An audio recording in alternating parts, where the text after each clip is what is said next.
Hello, my friends, and welcome back. Today, we'll reopen our catalog of the Brothers Grimm and enter into a new tale. Today, we shall read The Elves by the legendary brothers and go on a new journey together. So sit down, relax, stay a while, and listen. The Elves, Part 1. A shoemaker, by no fault of his own, had become so poor that at last he had nothing left but leather for one pair of shoes. So in the evening he cut out the shoes which he wished to begin to make in the morning, and as he had a good conscience, he lay down quietly in his bed, commended himself to God, and in the morning, after he had said his prayers, and was just going to sit down to work, the two shoes stood quite finished on his table. He was astounded, and knew not what to say about it. He took the shoes in his hands to observe them closer, and they were so neatly made that there was not one bad stitch in them, just as if they were intended as a masterpiece. Soon after, too, a buyer came in, and as the shoes pleased him so well, he paid more for them than was customary, and with the money the shoemaker was able to purchase leather for 2 pairs of shoes. He cut them out at night, and the next morning was about to set to work with fresh courage. But he had no need to do so, for when he got up they were already made, and buyers were also not wanting, who gave him money enough to buy leather for 4 pairs of shoes. The following morning, too, he found the 4 pairs made, and so it went on constantly.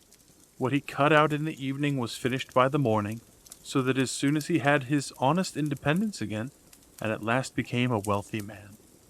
Now it befell one evening, not long before Christmas, when the man had been cutting out, he said to his wife before going to bed, "What think you, if we were to stay up tonight, and see who it is that lends us this helping hand?" The woman liked the idea, and lighted a candle, and then they hid themselves in a corner of the room behind some clothes which were hanging up there, and watched. When it was midnight, 2 pretty little naked men came, sat down at the shoemaker's table, took all the work which was cut out before them, and began to stitch and sew and hammer so skillfully and so quickly with their little fingers that the shoemaker could not turn away his eyes for astonishment. They did not stop until all was done, and stood finished on the table, and then they ran quickly away. The next morning the woman said, "The little men have made us rich, and we really must show how grateful we are for it. They run about so and have nothing on and must be cold. I'll tell thee what I'll do. I will make them little shirts and coats and vests and trousers, and knit both of them a pair of stockings. And do thou, too, make them 2 little pairs of shoes." The man said, "I shall be very glad to do it." And one night, when everything was ready, they laid their presents all together on the table instead of the cut-out work, and then concealed themselves to see how the little men would behave. At midnight they came bounding in and wanted to get to work at once, but as they did not find any leather cut out, but only the pretty little articles of clothing, they were at first astonished, and then they showed intense delight. They dressed themselves with greatest rapidity, putting the pretty clothes on and singing, "Now we are boys, so fine to see. Why should we longer cobblers be?" Then they danced and skipped and left over chairs and benches. At last they danced out the doors, and from that time forth they came no more. But as long as the shoemaker lived, all went well with him, and all his undertakings prospered. The Elves, Part 2.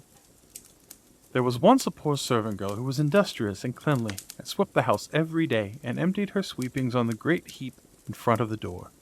One morning, when she was just going back to her work, she found a letter on this heap, and as she could not read, she put her broom in the corner, and took the letter to her master and mistress. And behold, it was an invitation from the Elves, who asked the girl to hold a child for them at its christening. The girl did not know what to do, but at length, after much persuasion, and as they told her it was not right to refuse an invitation of this kind, she consented. Then 3 elves came and conducted to her in a hollow mountain, where the little folks lived. Everything there was small, more elegant and beautiful than can be described. The baby's mother lay in a bed of black ebony ornamented with pearls and coverlids that were embroidered with gold.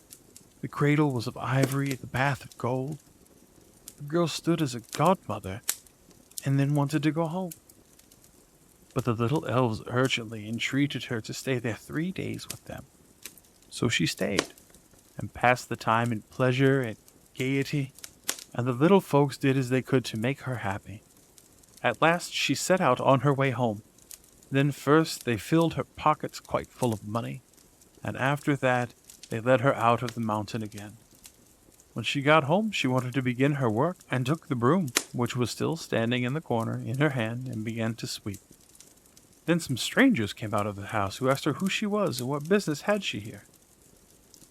And she had not, as she thought, been 3 days with the little men in the mountains, but 7 years, and in the meantime her former masters had died. The Elves, Part 3. A certain mother's child had been taken away out of its cradle by the elves, and a changeling with a large head and staring eyes, which would do nothing but eat and drink, played in its place. In her trouble she went to her neighbor and asked for advice. The neighbor said that she was to carry the changeling into the kitchen, set it down on the hearth, light a fire, boil some water with 2 eggshells, which would make a changeling laugh, and if he laughed, all would be over with him. The woman did everything that her neighbor bade her. When she put the eggshells with the water on the fire, the imp said, "I am old now as the Wester forest, but never yet have I seen anyone boil anything in an eggshell." And he began to laugh at it. Whilst he was laughing, suddenly came a host of little elves, who brought the right child, set it down on the hearth, and took the changeling away with them. Thank you, my friends, for joining me for our story today. Your time is very precious to me. If you enjoyed our story, please like the video, subscribe to my channel, and turn on notifications, and share our little get-togethers with your friends. All of these things are incredibly helpful to get our stories out to more friends. I had such a wonderful time with you all today, and I hope you'll join me again tomorrow, where I will read a new tale and invite you once again to stay a while and listen.